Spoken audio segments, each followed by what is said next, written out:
The minimum rate is a very complex issue. Mm-hmm. I mean, it's simple from the perspective that the state should allow regional centers to adjust our provider rates reflective of the cost of doing business. Mm-hmm. I mean, that's clear to me. It's complex because the state of California has its minimum rate process, Yeah. and local agencies has theirs. And I think what's making it difficult is the state has decided that it wasn't going to support local minimum wage. Mm-hmm. But what? Why? yeah, it does. So basically, what remains is you as a provider or the provider community is forced to pay the minimum wage because you're doing business in this county of Los Angeles or the city of Los Angeles. Mm-hmm.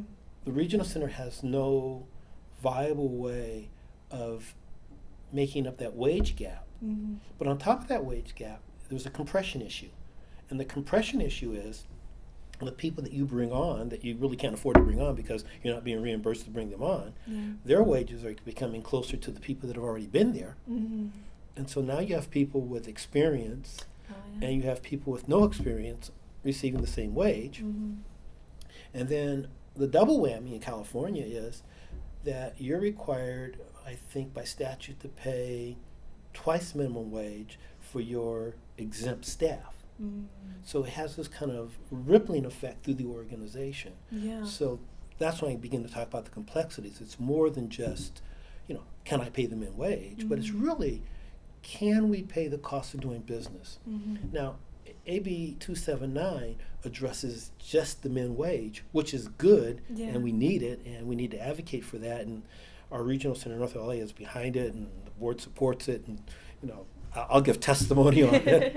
But the reality of it is, if we're not able to adjust the overall rate system to reflect the impact of min wage, we don't address the compression issue, nor do we address the twice min wage for your exempt staff. Yeah. And then I think at some point you have more turnover because people become kind of like disenchanted because wait a minute, I've been here for 5 years. You just hired this new person, they're making the same thing that I'm making. Yeah. And People don't want to hear that. right.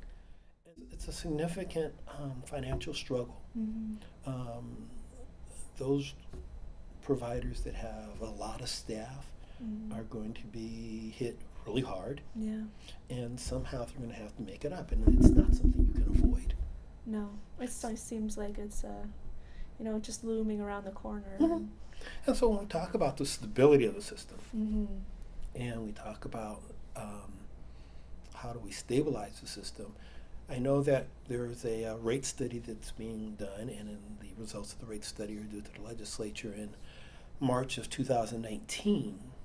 But it's more than that. There has to be a way of creating a sustainable rate system. Mm-hmm. And unless we can do a sustainable rate system, even if I have an individual budget, Yeah. if the budget doesn't grow every year to deal with the cost, Mm-hmm. then what that budget buys is diminished every single year. Yeah.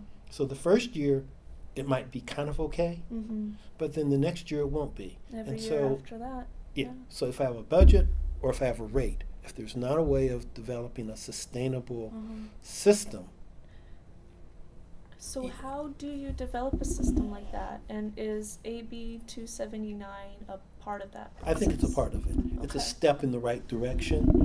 Mhm. Ultimately, we have to see what comes out of the rate study. Yeah. That won't be until next year.